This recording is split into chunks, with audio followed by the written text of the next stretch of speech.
Team बहुत जल्द टूटने वाली है भाभी। Oh, what a pleasant surprise! तुम कब आए? 1 घंटा हुआ है अंकल। Really? आफिया को पता है कि तुम आए हो? शायद किसी ने बताया नहीं है उसको। तुमने कॉल की उसको? कॉल की थी लेकिन उसका फोन बंद है। भाई बिजनेस वुमन है तुम्हारी मिसेस। अब तो मसरूफियत रहेगी उसकी इसी तरह। आदत डाल लो इंतजार करने की।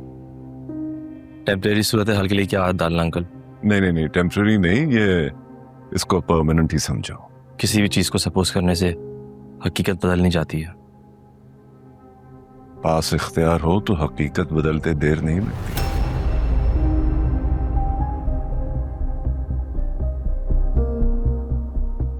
Oh, that is so bad, आफी।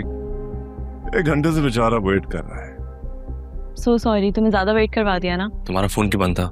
वो डिस्टर्बेंस ना हो मीटिंग में, इसलिए फिर मैंने ऑफ कर दिया था। अरे भाई बिजनेस में तो ये सब कुछ मैनेज करना ही होता है। सो बेहतर है कि एक्सक्यूज करके मजीद टाइम जाया ना किया जाए। आप ठीक कह रहे हैं डैड, काफी देर हो गई है, चलें घर, मारिया वेट कर रही होगी। Okay dad.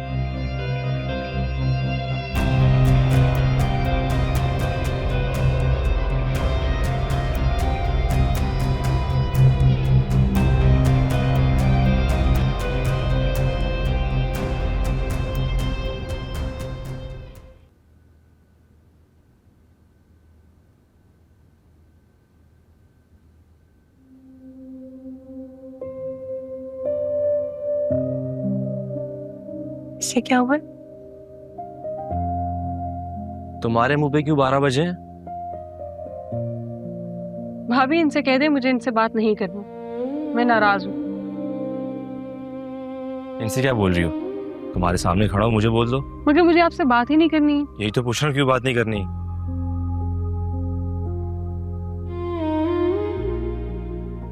तो मतलब आप वाकई में भूल गए थे?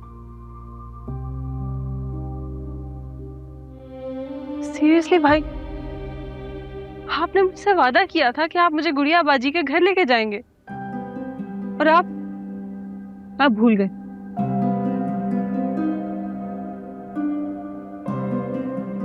मैं और सादिया तो अभी कहीं घूमने फिरने के लिए जा रहे हैं। इनफैक्ट बस निकलने ही लगे हैं। आपको पता है मैं कितनी एक्साइटेड थी, शाम से आपका इंतजार कर रही हूँ, लेकिन आपको तो कोई परवाह ही नहीं, आप तो भूल के बैठे हुए। अरे याद था। तो फिर आए क्यों नहीं? आने का फायदा नहीं था।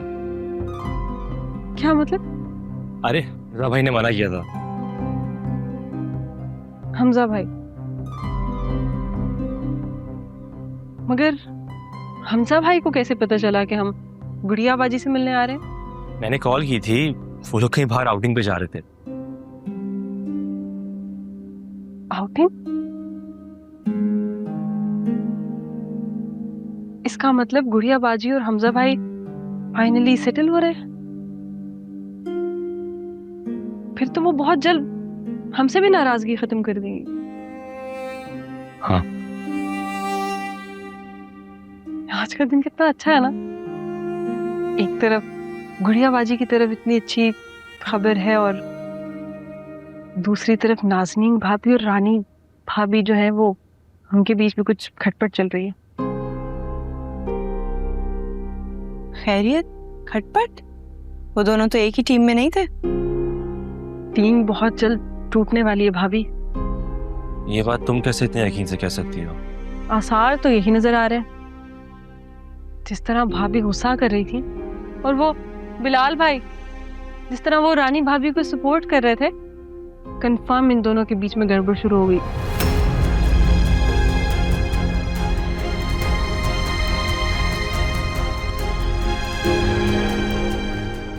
दोनों मियां बीवी अपनी औकात भूल गए हैं। तुम्हें उनके मुंह नहीं लगना चाहिए था। अरे आप उल्टा मुझे टोक रहे हैं। तो और क्या करूं? इंसान की इज्जत ना उसके अपने हाथ में होती है। लेकिन तुम्हें भला क्या परवाह? तुम्हें तो बस फसाद मचाना होता है। आप मुझे फसादी बोल रहे हैं। तो और क्या कहूं? ये सारा ड्रामा तुम्हारी वजह से ही क्रिएट हुआ है। अगर उसने खाना नहीं बनाया था तो तुम्हें इग्नोर कर देना चाहिए था। लेकिन नहीं, हमारी बेगम साहिबा को तो इग्नोर करना आता ही नहीं, उन्होंने सीखा ही नहीं। आपने कभी मेरी साइड ली है शारिक? साइड लेने वाली हरकतें भी तो हो तुम्हारी।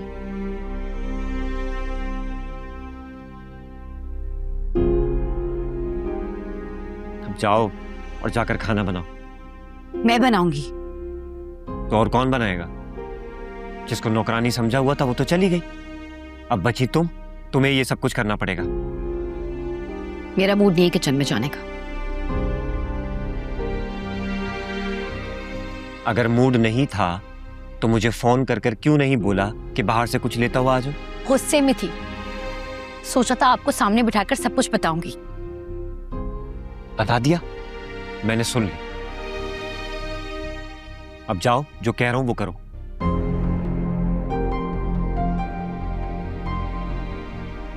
अब जाओ भी, गैस चली गई ना, भूखा सोना पड़ेगा। और मेरा कोई मूड नहीं है बाहर से कुछ भी लाने का। जाओ।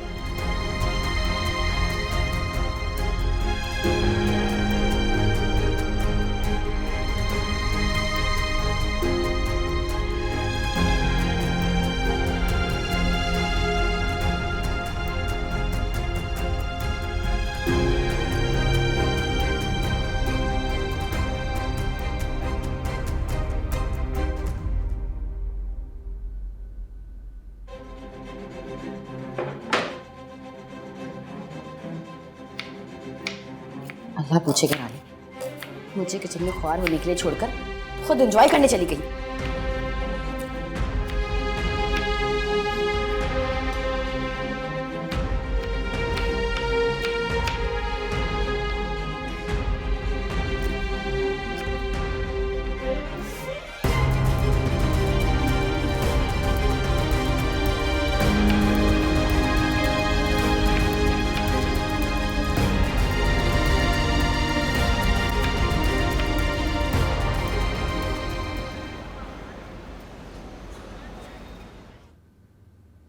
₹2000 देना, उधार मांग रहा हूँ, तनख्वाह आएगी तो लौटा दूंगा।